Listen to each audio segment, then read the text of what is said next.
everyone. Welcome to Turning It Up. We are a mommy-daughter team that firstly loves people, but we also thrill in finding and sharing tips, ideas, and tools for the everyday person to truly find themselves and live the extraordinary lives that they are meant to live. Our I higher selves. Oh, exactly. Our higher selves is what we like to call it. I'm Kiara Bowden, Along with Heather Christensen. my cute mom. And we are excited to be here this week. Last week we discussed the power of words. We would really be interested to see and hear other people's experiences with trying to be mindful of the words that either they were saying or that were said to them. So we'd love to hear from you. Message us, comment on the video. We're really interested to hear what you have to say. Yeah, when as it pertains to, like we had asked the question, where do you want to be in your life? Being mindful of where you want to be. And if you continue to do the same thing you've always done, you'll continue to get what you've always got. So we'd like you to comment on that and help us understand what you're feeling out there. Yes. So, what are we going to talk about this week, Mom? Today, we are going to dovetail into the power of words and take it a little bit further with the phrase, you are the creator of your own reality. Excuse me. You are the creator of your own reality. I'm sorry, what? Honestly, that's exactly what was my reaction when I heard that. I was like, wait, I created this that I'm living in? It's a really freaky thought to think about, not gonna lie. It But what is. we say and what we think actually create our reality, and our environment that we're in is a result of our thinking and our words. Yeah, Let that sink in, everybody. seriously. Well, and if you think about it, you think about people that were raised in a rich environment, their parents were rich, more Mhm. than likely they will continue to be rich. And it's not necessarily daddy's money. I mean, I've heard someone say, and it was probably Bill Gates or someone like that, say, I could make a ton of money. It doesn't matter. If I lost all of my money, I'd make more, you know? Yeah, because of the mindset that he has Hmm. and the Hmm. programming he has. Yeah. Yeah, but then you also see, people who have learned to reprogram their brains who are brought up with nothing and become some of the richest people in the world. So, that's also an example of how you create your own reality. If you're born into poverty, you don't have to live like that, right? Well, it's true. It's true. But if you're born into poverty and you continue to have that program, you continue to have that environment, and your mind isn't opened up into anything new, you Then you can will. get what you always got, right? Yeah. And so our goal is to change it up, do things different To so that we turn it up. can. We're turning it up. That's right.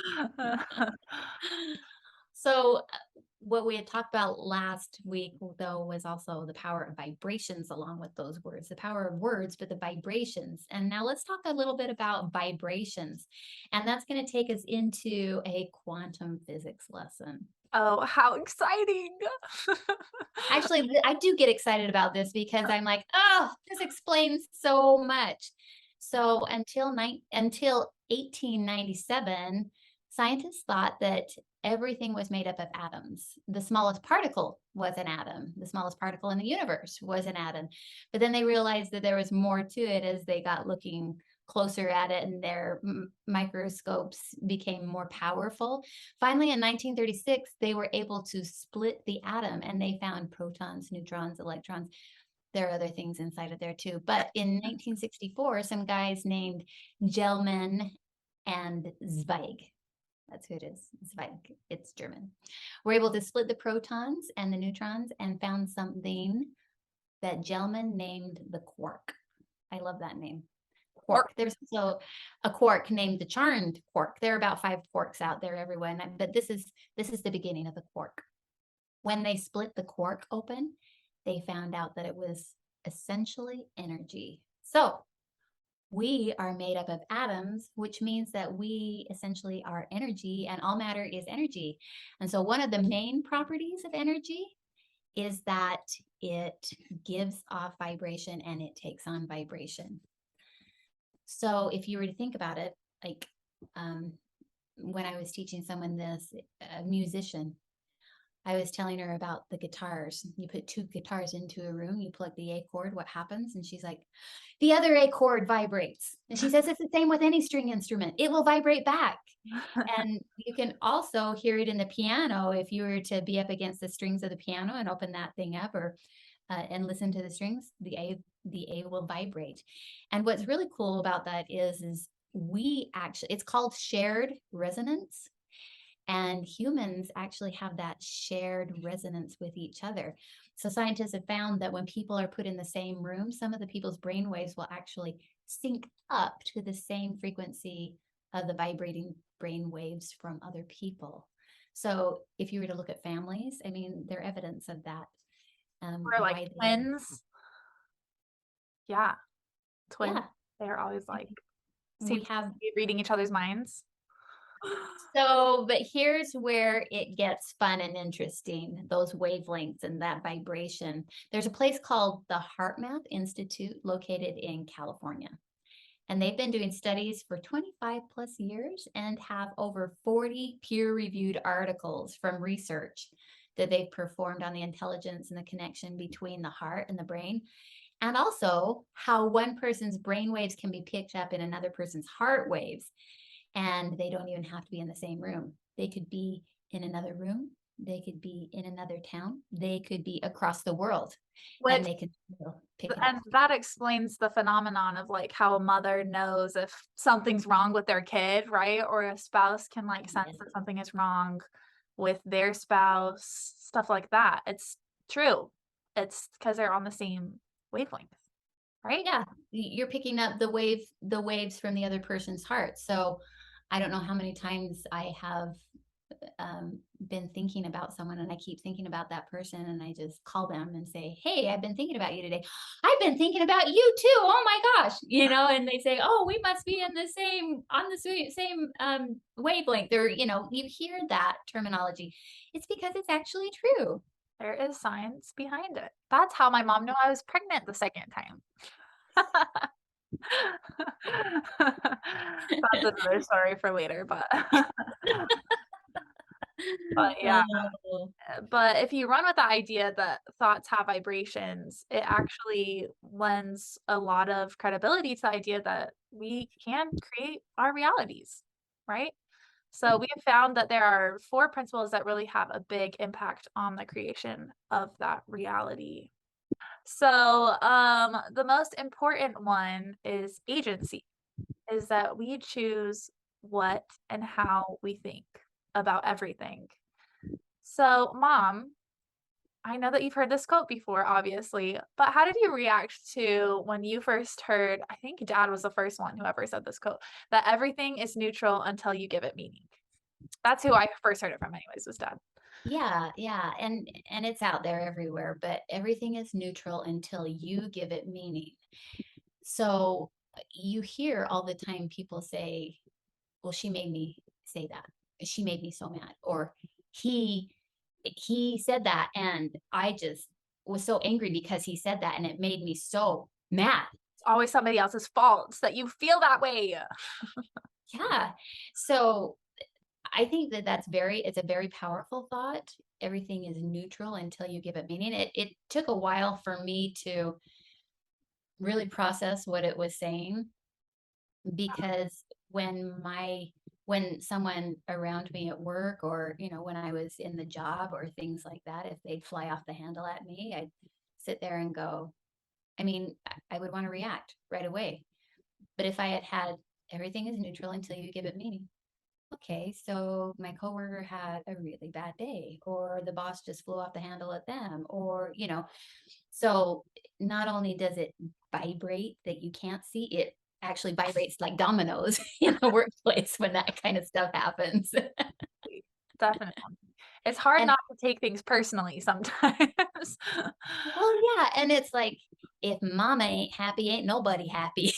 We're gonna send those negative vibrations out to the world and you will know it. I think it's a really powerful concept. Everything is neutral until you give it meaning. And here's a story that happened to me just not too long ago. I was driving out of our complex, and I was turning out on the road, and I could see this was different than I had seen before. There was a field on the other side of the road, and there was a dirt area for cars to park. And I could see that these cars were parked just on the side of the road. And I was like, I wonder what they're there for. And then I looked down and I saw a school bus turn the corner. Mm. And I wasn't going very fast because I was really trying hard to figure it out. So I was probably going 1, 2 miles per hour at the most, just trying to figure out what was going on. So I turned the corner, and after I turned the corner, I was going slowly, and then I saw the bus in front of me. His light started flashing, and I'm like, oh, okay. So I need to stop at some point. And I was thinking in my mind the distance that I needed to stop what as he was putting his stop thing out. And so I was rolling to a stop. And this woman jumped out of her car and she started screaming at me. And I was like, oh, what's going Mama bear. on? I was like, oh, she goes, what? Are you crazy? What are you thinking? And I'm like, I don't know what I'm thinking. Don't hurt me. She's like, my kid is getting off of that bus and you're gonna hit my kid. And I was like, I wasn't even going fast enough to hit any kid. So I stopped and I was like, okay, okay. But I was well before the time that I need. I think it's like 40 feet you need to stop before that stop sign, before that bus. And so I was there and I stopped and I was like, my heart was just palpitating. And I was like, this is a crazy woman. She's just crazy. And I started getting all defensive and angry because she had attacked me. And I was so mad. You were right, and you did nothing wrong. I did nothing wrong, and I would never want to hurt anyone anyway. That was the most horrible thought about it, is that I was being very careful. If I wasn't being careful, I would have been zooming out of there, and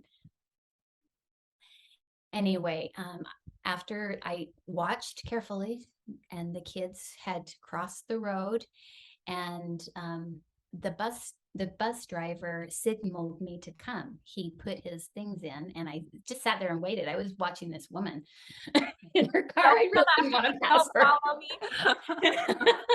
I didn't want to pass her.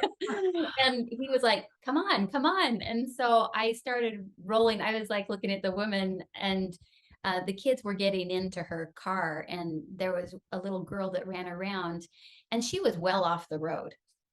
By this time, she was well off the road, but I started rolling forward thinking, okay, nobody's on the road. I could go forward slowly. So I started going forward slowly because the bus driver was doing this.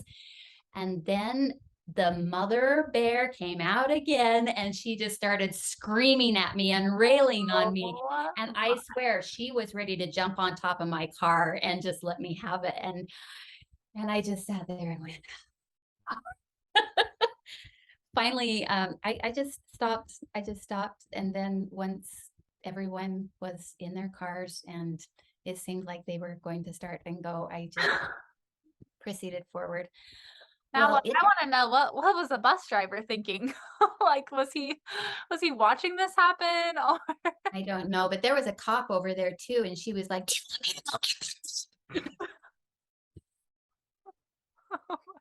hey, but I don't think he'd think I was doing anything wrong. please go. Get the cop. Maybe he'll help calm you down, because clearly whatever I'm doing is not. But it Oh, took me a minute. I arrived at the store and I was shaking. I had so much going on. I mean, her vibrations shot me through the yeah, through the windshield. So I sat there in the parking lot and I just breathed a lot, and I just thought, you know what? Maybe she just had a really bad day. Maybe one of her kids had gotten killed before. Maybe she knew, the danger on the roads, and I had not experienced that, and she had. Or maybe her husband had cheated on her. Maybe they were in financial duress. I don't know. Was it a reason for her to come unglued at me? Probably not. But if I was in that situation and I had done that same thing, I would really like it if someone were to give me the grace we all and make say, mistakes. oh, you are human. We all make mistakes. Some are just louder than others. But that I mean, that leads into the fact that you have the power within to change because you can choose how you react to anything. Like, she could have chosen how to react in that situation. Maybe she didn't have to yell. She could have still come over to your car and been like, "Can you not move, please, until my kid gets in the car?" But instead, she, reacted really rashly. And you Yeah. had the choice to you had the agency to choose to not yell back at her, slap her upside the face, which is probably what I would have done. I don't know. I think you probably would have been scared as I was. Probably. I sound tougher than I actually am. I probably would have bawled my eyes out. So Uh, I love that we have agency to take in or to react and to choose how we feel about things. So that's going to take mindfulness, right? It's going to take mindfulness to go, okay, what was that?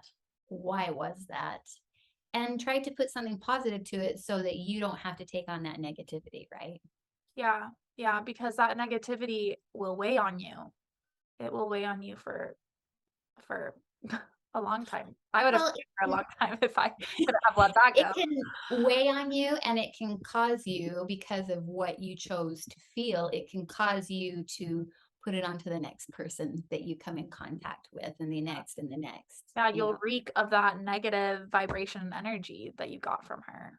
I like that you brought in the smell of reek, the smell sensation. The stench is unreal. Yeah, I don't know why I used that word. It just came to me. It's a powerful word though. I like that word, you know, Oh, because sometimes that energy does stink. It's for just sure, that powerful. It's obnoxious. Yeah. for sure. So, 1, we have the agency to choose what and how we think. 2, we have the power within us to change because we can choose. And then 3 gets a little bit more complicated, and that deals with one of the universal laws, which is the law of consciousness. So, the law of consciousness states that there is an inner world, which is in here, and an outer world. And your outer world is a reflection of your inner world. So, we have our conscious mind and our subconscious mind in 2 separate categories. Our subconscious is programmed from ages 0 to 7, and that's just always going on. And our conscious mind is kind of the mind that is our mindfulness mind. Things that happen to us, that's how we take in information. So our conscious mind generates the ideas and the information, and then it impresses it onto the subconscious mind. And the subconscious mind then is the one to express the information and actually create what you are feeling. It's a lot of words. I know. It's a lot of thoughts. It's kind of deep if you haven't if you're not familiar with it. Yeah, so it kinda goes back to that Bruce Lee quote I said in our first video, if you haven't watched that, just that you should never speak negatively to yourself because your brain doesn't understand what is true and what is false. Everything that you put into your brain and you legitimately feel, like, if I were to look into the mirror and be like, "Ugh, like, I've gained so much weight, I feel so fat, I am ugly." I'm feeling that in that moment, and that feeling then impresses onto my subconscious mind, and my subconscious mind goes, "Okay, let's create that then," and you become what you think. And that's why people say you shouldn't talk negatively to yourself is because your subconscious literally thinks what you're saying is true, even though it very most likely is not true. I love it. Yes. So I can love it when it's good. so that's why that's why they say, when your inner world is a wreck, when you're not going good in here, your outer world is gonna be a wreck because it is a direct reflection of what's going on in your head. Yeah. So if you run into people that are really like trying to control everything, Mhm. more than likely their inner world is out of control Yeah. and they're just grasping at straws to try to control what's going on. Yeah. They're in one of those spirals that we talked about earlier. They're just Mhm. trying to hang on. Which a lot of us do. A lot of us do, unless you really faithfully practice mindfulness, which is why we're talking about this, is so that people can understand that they are creating their reality. So, do you have anything to add to the law of consciousness? No, I think it's powerful and I love it when You it's may good for have me. to pause and rewatch that over and over again until you understand it, because I feel like it's a really deep Or piece of. you can read the book by Neville Goddard. Yeah, yeah, you can. That's a lot more wordy of a book than what I just said. Then that leads us into our fourth principle, which is another universal law, the law of attraction. And it really goes hand in hand with everything else, but basically, you attract the vibrations that you give off. So, like my mom was saying, we are energy. If we have a negative energy and we're thinking about negative things, if we're fearful all the time, worried, then we're going to attract those same types of vibrations, which are not good vibrations. But if you're a positive person, you can find the good in things, you talk positively, you use good words, you're going to attract that same type of energy to Well, you. and have you ever like seen people come into a room where you're like, wow, I'd really like to get to know that person. Yes, they light up the room. Dad always says this, you wanna be the type of person that lights up the room, not the type of person that lights up the room when you leave it. Exactly. Yeah, yeah, I think we've all met people like that, when we look at them and we're just like, "Wow." I feel like my mom is like that. If you know my mom, you probably feel that way about her. Thank you. I feel that way about you and a lot of other people that I really look up to. I love that. It's such a great thing, the law of attraction. And it's also, people talk about manifesting your thoughts into the universe. Mhm. And so if you're filled with those positive things, but what I would like to bring up right now is what is the most positive emotion that you can have that puts you in that positive way? I feel like, I mean, they do say different things, but it's usually between gratefulness, like the feeling of service and gratefulness with love are usually the most. Yeah. And if you are giving that love to other people, it even makes it more powerful. Yeah, So you can have self love, and people talk about self love all the time. But honestly, I feel like the key to having an awesome life is loving other people and doing things for them. for sure. For sure. Yeah. I feel like a lot of people too, when they think of what they want out of life and their purpose in life, it usually comes down to helping somebody else in some way. It doesn't really, if you really delve deep, like I'm not just saying, oh, I want to be a millionaire and have a nice house and stuff. It usually comes down to, okay, but then what? What's your purpose What's in life? meaning? Yeah. Yeah, What's the meaning? it's to help other people. And that's the same feeling. Like that feeling of service and love connects to our soul. It does. It really, essentially, it brings us to that higher self. Mhm. So we hope that you've been thinking about what you really want out of life and what direction your life is going. That's one of the main things of this. Why we are doing this channel is to get people thinking about that. What do you want to strive for? What do you want out of your life? And we're going to continue on this journey together. And we hope that you will continue with us and that you will comment. And next time, what are we going to talk about, Kiara? I We think talked a next. lot about what? Oh, sorry. I was gonna say next time I think either we could talk about the heart-mind connection or the how do you actually start reprogramming your subconscious brain? How do we erase what's the negative parts that's been done and reprogram it into helping you be able to live your higher self every single day? I think that is an awesome, awesome topic for next time. It's a good chat. Not sure what happened to her. But if you like this content, if you want to keep hearing more, please hit the like and subscribe button. We would be thrilled to have you back and leave a comment so we can know who's listening. We'd love to get to know you and know what you want to hear next. Until next time. Cheerios. Okay.